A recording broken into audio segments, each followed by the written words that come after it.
Hello, everybody, and welcome back to another episode of Brewing with Jim. Thank you, Joseph. Welcome from me, too, and I'm Jim. Indeed. My name is Joseph, and this is a show where we get audience questions about all parts of life, and we just try to provide wisdom, insight, and answers into what our audience is thinking about.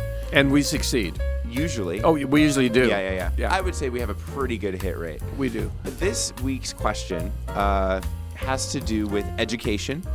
The question, presumably from a student, how do I stop obsessing over my grades? The use of the word obsessing is interesting, but I get it, right? Well, obsessing is pathological. That's That's right. That's clinical psych stuff. Exactly. Yeah. I don't know that is perhaps literally the case here, but it probably isn't. It was just a word chosen. Point stands, right? How do I stop changing my life or having my grades as a priority in my life? Is that, you think? I think so, yeah. It's a driver.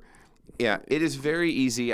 We can both speak from experience as teachers that the grades are, like you just said, drivers of so much of a child's even like behavior in their lives. Right.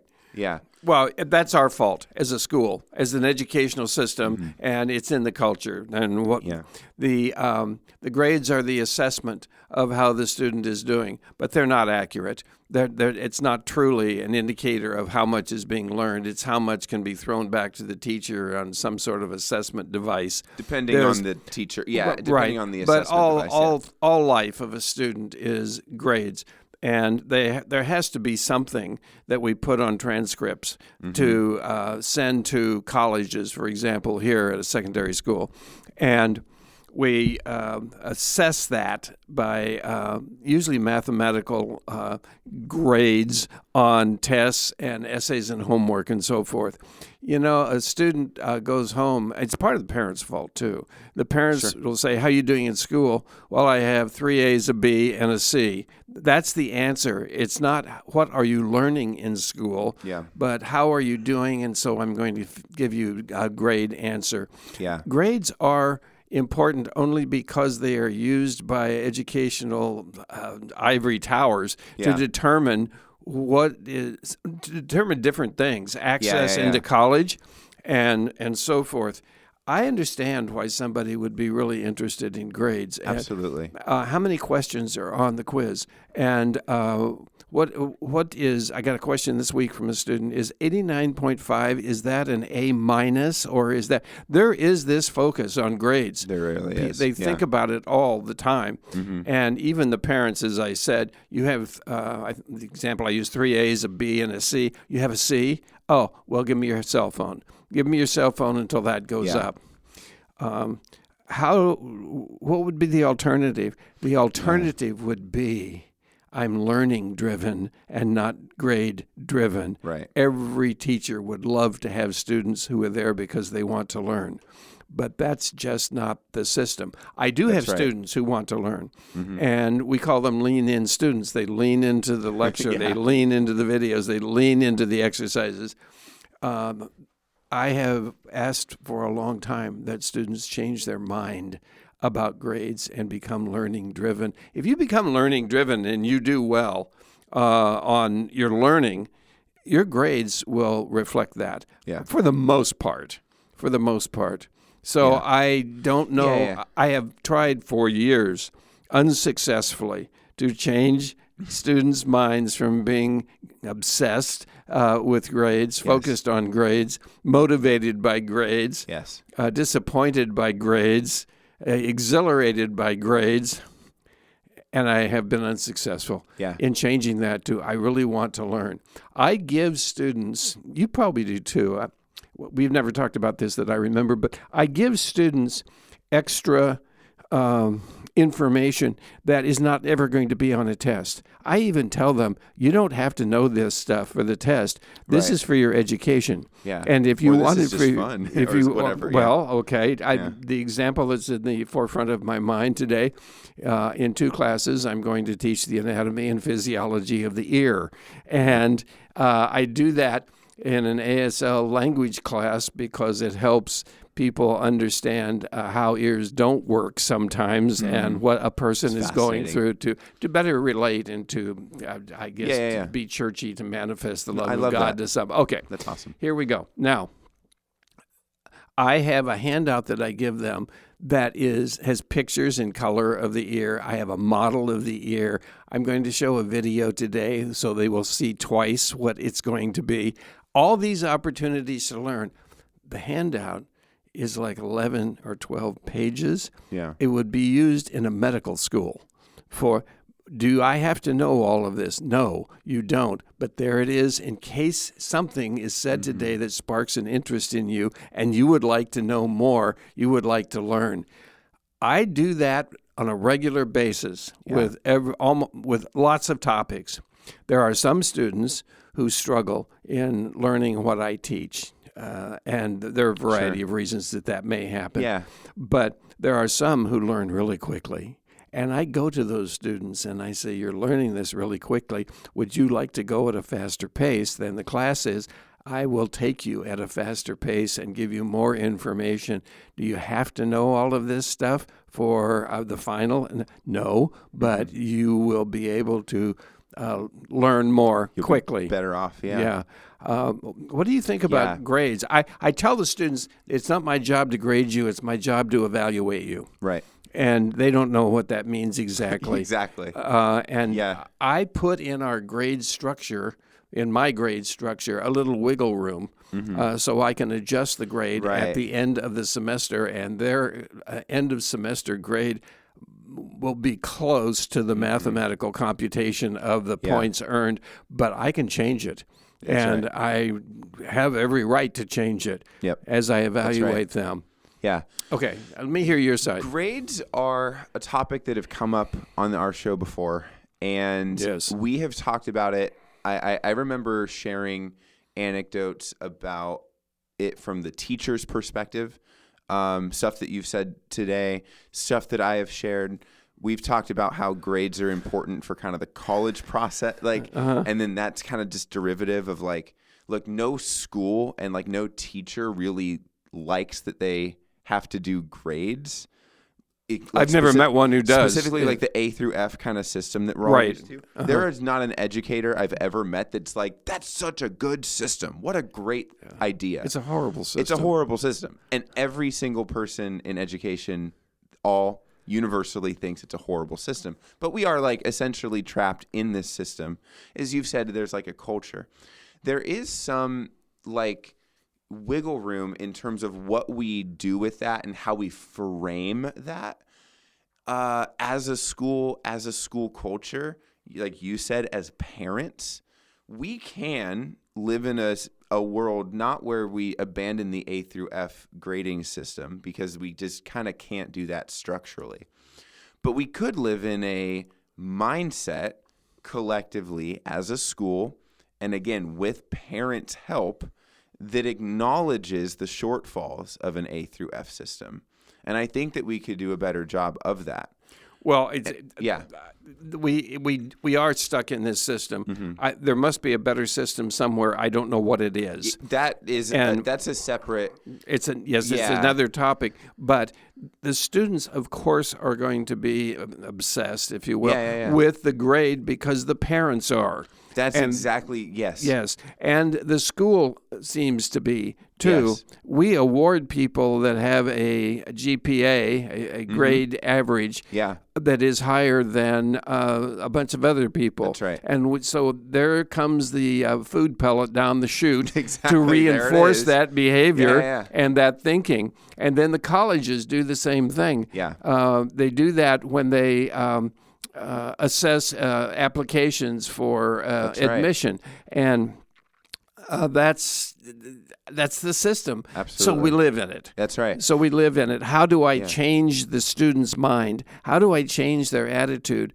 to want to learn? One of our goals, of course, is that they become lifelong learners. And in order to be a lifelong learners, they have to become autodidactic, which means they teach themselves, and they have a curiosity and they go find out the answer. That's the energy part between having the curiosity and going to find the answer. Yes.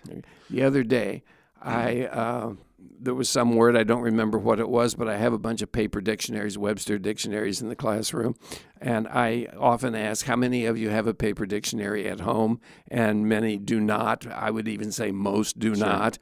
Well, here is one, and I want you to look up the word. And one student started looking up the words, and there were a bunch of abbreviations in there. It's the etymology of the word, the origin of the word, Middle English, French, and so forth, Latin. And she said, whoa, there's all this in here. I didn't know. I may want to get one of these. Amazing. Well, electronic dictionaries are handy, too. I use one every day. They're fine. Yeah. But they aren't as complete as looking up a word. Or you can sit with an open dictionary, and now, lifelong learner, I'm just going to learn some new words to see if I can express myself. Well, it's not going to be so I can express myself more clearly. That's too sophisticated a thought at that age. But I'm going to learn new words because this is fun. This is fun to learn this. If I can get that inside the students, then they won't be so grade-driven. They'll be learning-driven. And when they get out of school, universities, however far they go in this educational game, they're going to still have curiosities. Are you going to go and find out what the answer is? You can do that by talking to people who know, who are experts. You can do it by going online. One student looked at me with her laptop open in front of her, and she said, and here's the dictionary. And I said, have you ever used this? And she, well, no, why don't you do, you don't need that. Just go look it up. Well, to me, looking it up means going to the dictionary. But to her, it means going online. I don't have an answer, or I would successfully employ it. Okay. I think that we've honed in on something special when we say that the obsession with grades is cultural. Yes. I think it's important for a student who perhaps is listening to this episode to know, first of all, that they're not alone or weird. That I think, in fact, that they are exceptionally normal for obsessing with their grades, even if that's a bad thing, because it has been, like, you have been raised in that world. Again, I think that the school and I think that parents bear responsibility for that. I can talk about each of those kind of dimensions too. From a school's perspective, again, it is like the central way in which we can just tally and evaluate students. We can lean on that way too hard sometimes. The anecdote or a solution for schools specifically is to use other forms of evaluation in conjunction with a letter grade. I'm pretty proud of, like, CVCS tends to do this pretty well and to be more expansive with other forms of evaluation. We have learner profiles. All this stuff is on our website. We have we talk about an academic culture that is formational and discipleship based, beyond just letter grade. This school is good at that. Yeah. And I think that there, one other very tangible example, I know schools, not CVCS, for example, class placements are entirely dependent on what grade did you get in, like, sort of the previous class. Yes. We at CVCS, we use at least 3 metrics. We have the letter grade of the previous class, but we also couple it with standardized test scores. We couple it with teacher recommendations. Maybe even a 4th element could be, like, student requests that we take in. So we get a student request, and maybe the grade isn't there that another school might say, nope, sorry, you didn't get a B+ or higher to go into honors. Maybe the kid got a B-, but if they're super interested in it, our counselors are going to look up their standardized test scores that we take 3 times a year. They're going to talk to the teachers and say, hey, what do you think about Johnny aiming for honors next year? Do you think he's got what it takes, or that he could give it a shot? You know what I mean? We have all the matriculation techniques, but we don't have them as refined as I would like for them to be. 100%. And that is, There's always work to be done. I run the American Sign Language department here. Exactly. And we have students from other schools who have taken ASL 1 and given an A in that class, come here, I'm ready for 2. And because this program that we have is the most rigorous in the region, and I know that because I have talked to all of them and assessed all of them, we cannot put that student really successfully in Sign 2. Yeah. Even though they have taken Sign 1. I tell them that. Now I have, as recent as this semester, gotten school approval to matriculate them by you must pass the final we have here for Sign 1 before you can go into Sign 2. That's excellent. And that is an assessment. Right. By pass, I mean I can look at what they answered and what they didn't answer and what they know. That's right. I can, by choice, put them into Sign 2 if I so choose. I don't look at the grade they make on the final. I want to know what they know. And what I think should be learned in the first class. Okay. I love that. We're getting away from grades there in that sense of being obsessed with the grade. Yeah. I need to know what you know because you're going to be miserable if you don't have a basic knowledge of what we're doing in Sign 2. Exactly. And you're setting yourself up for not learning quickly. Sticking with school responsibility, and then we'll get to parents, and then I want to end by addressing the students. But sticking with school responsibility too, I think it's on the teacher's shoulders, as I know you do, as I do, and make a big point of, that feedback and evaluation should be extremely personal. There are schools, inevitably, I would imagine more public schools, where perhaps a letter is the only bit of feedback a student may receive on particular assignments or projects. It is much more valuable, as anyone could intuit, that, hey, a teacher sitting down with a student and saying, here's what I see in your paper. Here are strengths. Here are weaknesses. Here would be next steps. I do agree with you. Et cetera, et cetera. The student feeling known and seen is a huge part of this. Even if the letter grade that they receive is the same thing, receiving specific or actionable feedback in a personalized manner is going to soften the blow of an F, and it's going to heighten the highs of an A, right? That is just better in every scenario. So that's on the schools and the teachers' responsibilities. Well, I think the student who receives that information from the teacher is going to intellectually and emotionally cling more to what's been said to me 100%. than looking at the grade at the end of the 100% of the year. Yeah. Now, Fs do have consequences. Yes. And As, they have that much of a consequence. Yeah. I do have students who are so adroit at learning what I'm teaching. And at the beginning of the semester, they have 100% on the homework. They have 100% on the quizzes we've given thus far, and they are participating in class. I am waiting, hoping that they will get something below 100%, because now they're on a treadmill that I have. That's right. I'm perfect, and you're going to be better adjusted and ready to go into the world if you realize you're not. That's right.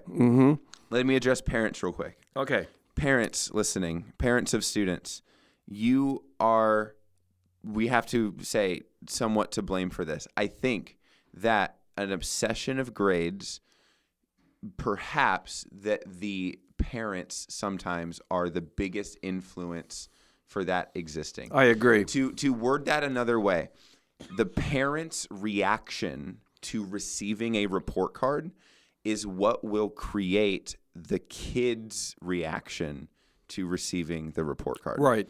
If a parent, as you mentioned earlier, sees a C on the report card, and let's just be really caricatured of this. Let's say they blow up. They throw a fit. Why is there a C on this report parents, card? Yeah. Uh-huh. That is going to create the obsession in the student more than anything a teacher could do. Well, it will. Yeah. It will.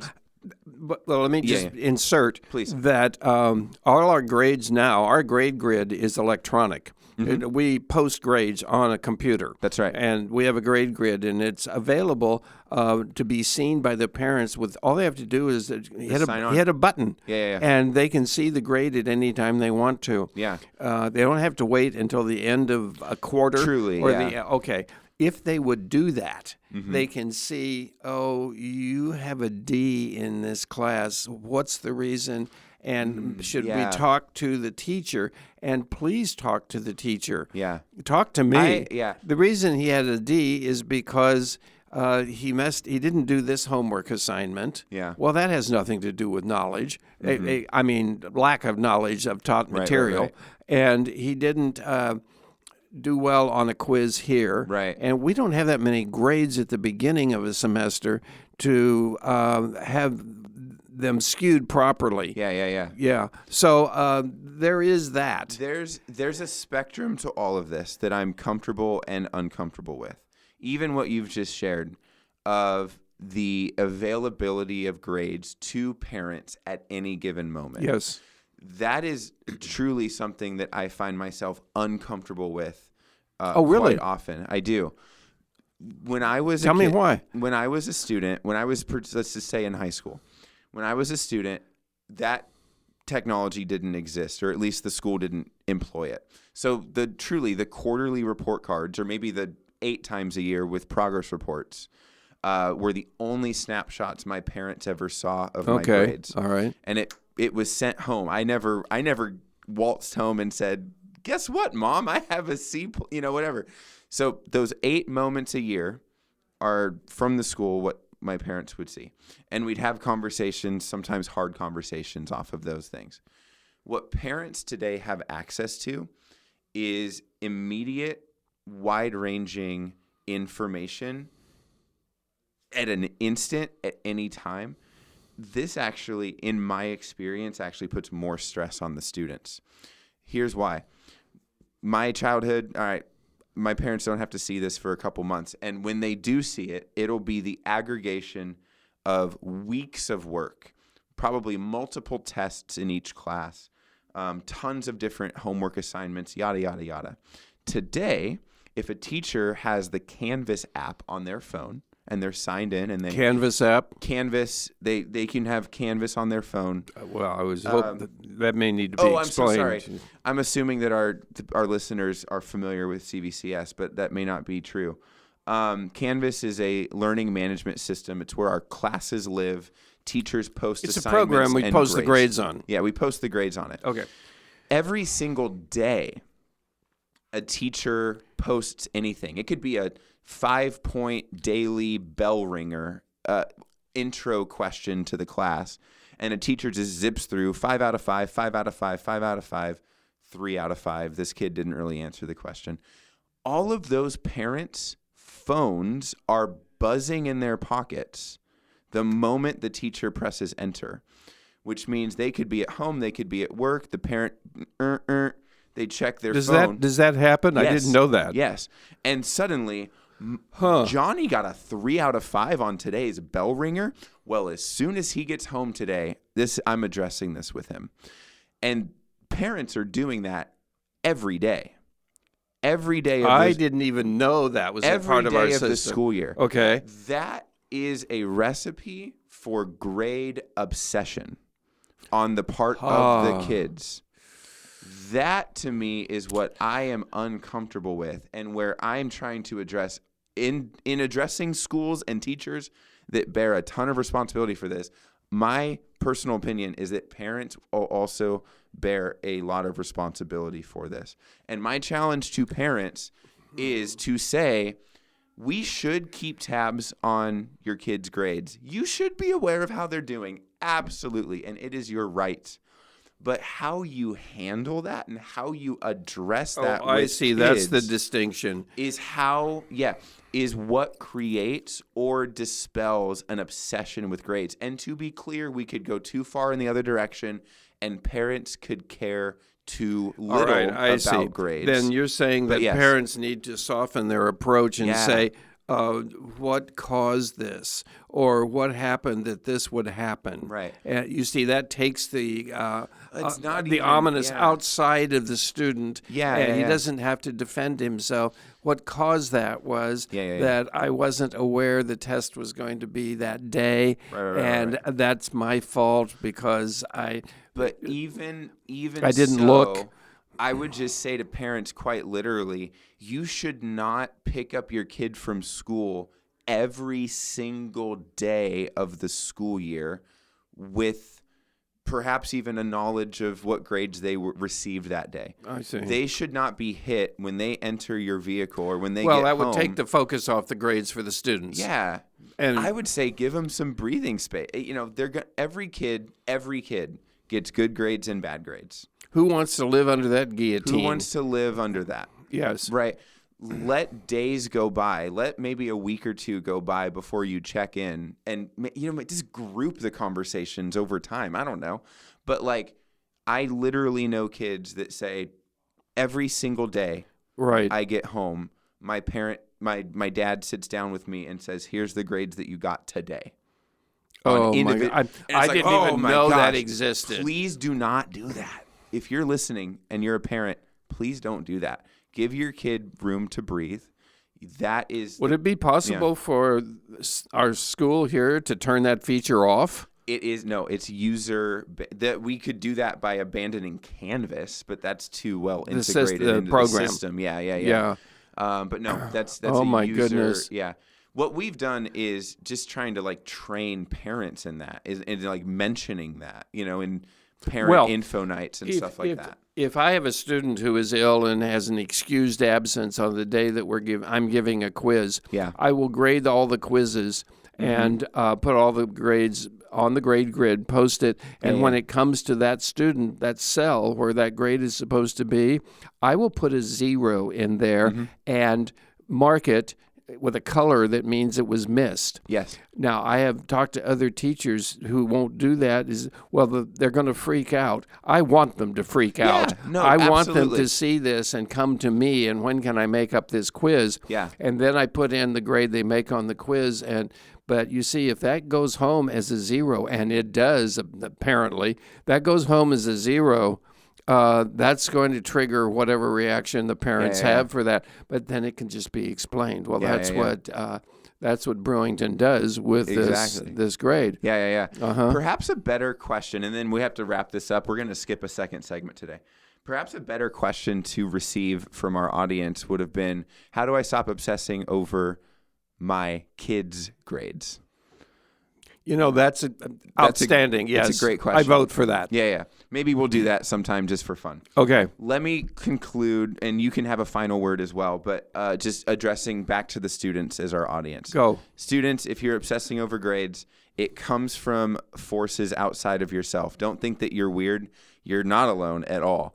The school puts that into you, and we're sorry about it. Your parents probably put that into you, and maybe that's worth a conversation about how frequently you feel under the weight of every single assignment that comes into the grade book, no matter how small it is. Ask your parents to listen to this episode. There you go. Absolutely. Recommend this show to a parent. Anyway, what I would just say is that students should have a balance somewhere in the middle of the spectrum between obsessing over your grades and not caring about your grades at all.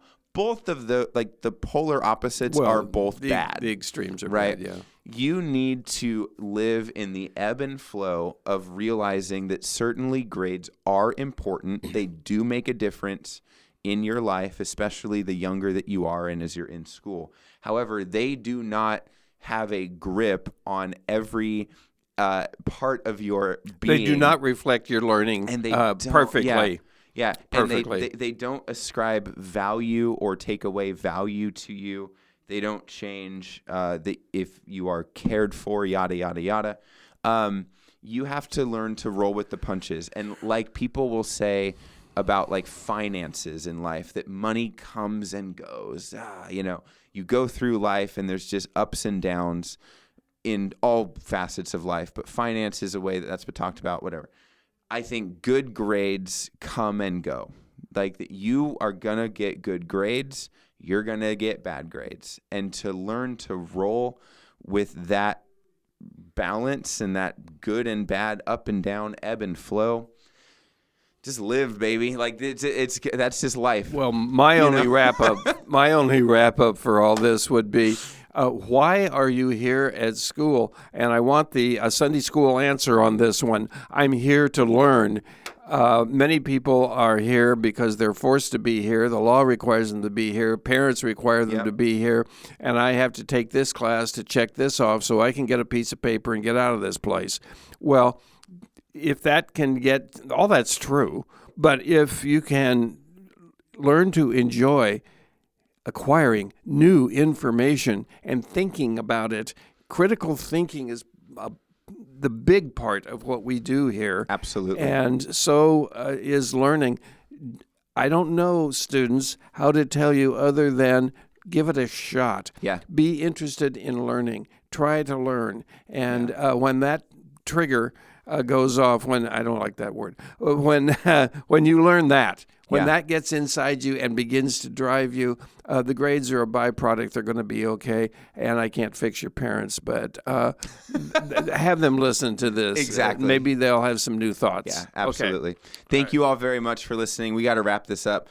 We have an email address that is brewingwithjim@gmail.com. If you have a question, if you have a follow-up, any kind of introduction, where you're listening from, how you heard about the show, we want to hear it. It's brewingwithjim@gmail.com. Yes. Thank you, as always, for listening, everybody, and have a great week. Take care, everybody.